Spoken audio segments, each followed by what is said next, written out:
કરું છું. મારો વિષય છે વિજ્ઞાન અને ટેકનોલોજી. તો હું તમને કહીશ તે તમે શાંતિથી સાંભળજો.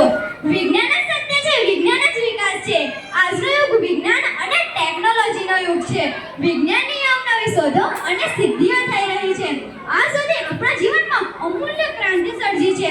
વિજ્ઞાનની અવનવી શોધ થાય તો જેમ કે વીજળીની શોધ થાય, આ શોધ એક મોટી સિદ્ધિ ગણી શકાય છે. આ શોધે આપણા જીવનમાં પ્રકાશ રાખ્યો છે.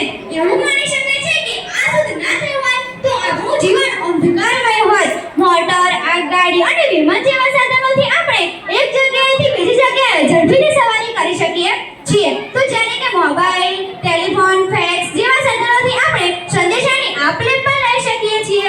તો જ્યારે કે રેડિયો, ટેલિવિઝનની મદદથી આપણે દેશ-વિદેશના સમાચારો પણ મેળવી શકીએ છીએ.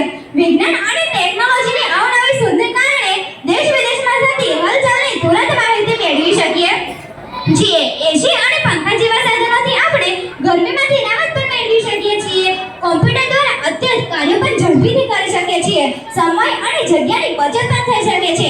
ગગનને ચૂંટી ઇમારતો, પુલો, બંધો વગેરે બનાવવામાં આવ્યા છે. તે આ વિજ્ઞાનની સિદ્ધિને આભારી છે.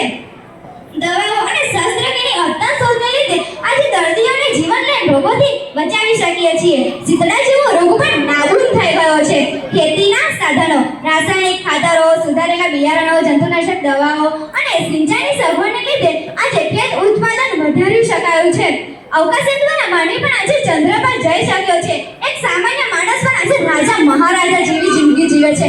આ બધું જ વિજ્ઞાનની સિદ્ધિને આભારી છે. વિજ્ઞાનની આ અવનવી શોધે માણસને આજે ક્યાંથી ક્યાં પહોંચાડી દીધા છે.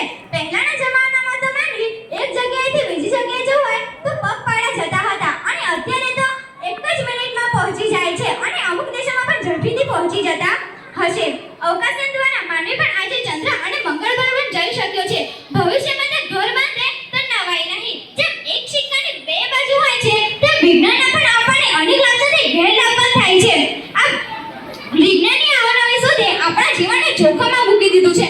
આપણને પાંગડા બનાવી દીધા છે. કુદરતી સંપત્તિનો નાશ થવા લાગ્યો છે અને નવા નવા રોગો પણ વધી આવ્યા છે. એ શાળાનું જીવન માણસોના શારીરિક કામમાં પણ ઘટાડો થયો છે. આ બધું જ વિજ્ઞાનની સિદ્ધિને આધારિત છે. વિજ્ઞાનને દેશ વિદેશમાં સંરક્ષણ પાછળ અબજો રૂપિયા ખર્ચવા પડે છે. જો ગરીબી